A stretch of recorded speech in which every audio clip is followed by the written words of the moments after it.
Hi, I'm Bill O'Reilly. Thanks for watching us tonight. Politics and the Olympics. That is the subject of this evening's Talking Points memo. There's always been politics at the Olympic Games. In 1936, for example, they were held in Berlin, Germany, presided over by one Adolf Hitler. It was in those games where American track star Jesse Owens humiliated the Third Reich. This year, the games in Russia, now a bit of controversy. NBC sports anchor Bob Costas lit the fuse. At the center of every question is the country's president, Vladimir Putin. He was the central force behind bringing these games here. And just in the past year, Putin brokered a deal to allow Syria to avoid a U.S. military strike by giving up its chemical weapons, and helped bring Iran to the negotiating table over its nuclear intentions. And he has repeatedly showcased his confidence to take on the West, particularly the United States. What Mr. Costas stated is true, but the context is weak. Vladimir Putin is a villain, a former KGB thug. He's a prime supporter of the Syrian murderer, Assad. Sure, he tried to stop any military action against Assad. He's his buddy, but it was not, obviously, for humanitarian reasons. Again, in Iran, Putin protects the crazy mullahs who are causing trouble all over the place. So if you are going to profile a guy like Putin, you really have to bring a lot of perspective, and NBC Sports simply did not. Thus, the predictable happened. Everybody's up in arms because Costas got out there and started praising Putin. Why is everybody surprised that NBC News would laud praise over a Soviet KGB leader when they are his prisoner for 2 weeks as the televising network? And besides that, there's not that much ideological difference anyway. Conservative Michelle Malkin tweeted, quote, Putin's sycophant, Bob Costas, wins gold medal for authoritarian A-kissing, unquote. Now, it's surely true that NBC does not want to tee off Putin. They need Russian cooperation on all fronts. But I know Costas. He's not some crazy left-wing guy who would celebrate a man like Putin. He was simply reading a script designed to be innocuous. But these days, nothing is innocuous. Everything is political. Therefore, Bob Costas finds himself once again on the defensive. Talking Points always likes to analyze events from the shoes of the people in them. I would not have read the script that Costas read. However, I don't believe that Costas and NBC Sports meant any harm at all. So for me, it's a wash. And that's a memo.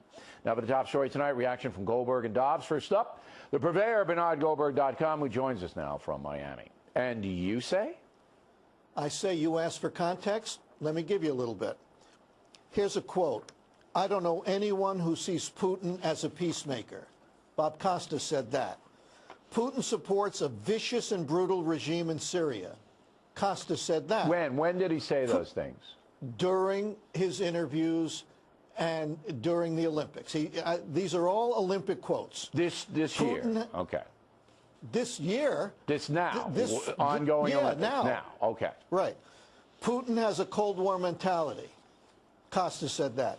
Corruption is rampant in Russia. Costas said that. Costas had a guest on who he did not challenge on this, who talked about Russia's vicious anti-gay mentality and about how on network news shows in that country you can't possibly say anything bad about Vladimir Putin. So the idea that Costas somehow portrayed Vladimir Putin as a benign figure is ridiculous. Now, let me tell you what I think this is really about. This has almost nothing to do with Bob Costas. This is about cable television, left and right. This is about talk radio, and this is about blogs, conservative and liberal, that have a constant need for a supply of bad guys and controversies. And the controversies can't be small controversies because that's not interesting enough. So every little thing has to become a big controversy because that's good for business. Bill, we have enough real issues that divide us in this country, legitimate issues like Obamacare. We don't need molehills turned into mountains in order, even though they may be good for good television or good radio, but they're not good for America. Okay. Now, isn't it true, though, that the script that we quoted from that Costas read was not a very well-written script. Wouldn't you see that? I would not have read that. I don't know whether you would have not or not, but I wouldn't have. No, I think you made a good point that while it was true, I mean, it was misleading. Factually, it was it's true, but misleading. Okay, but in the context of other interviews and things, interviews that followed that, you can't assume that everybody's watching every second of what your performance is over there. So Berne Goldberg and O'Reilly, we're in a studio, all right, and we're doing some live event. And they come in, and as they always do, with script and stuff, because when you're doing what Costas does over there, you can't write it. I can write my own stuff because I have all day to do that. He can't. He's got stuff flying at him. So I'm taking a look at this, and I'm going, you know what, guys? I'm not reading this unless you put in this line, and this line. Now, that's what I would have done. Okay, good. Well, why are you minimizing what I think is the real issue here? Well, because I'm not sure whether it's the real reason or not. Well, I'm not arguing you. I'm not challenging you on it. It may well be true. No, I understand.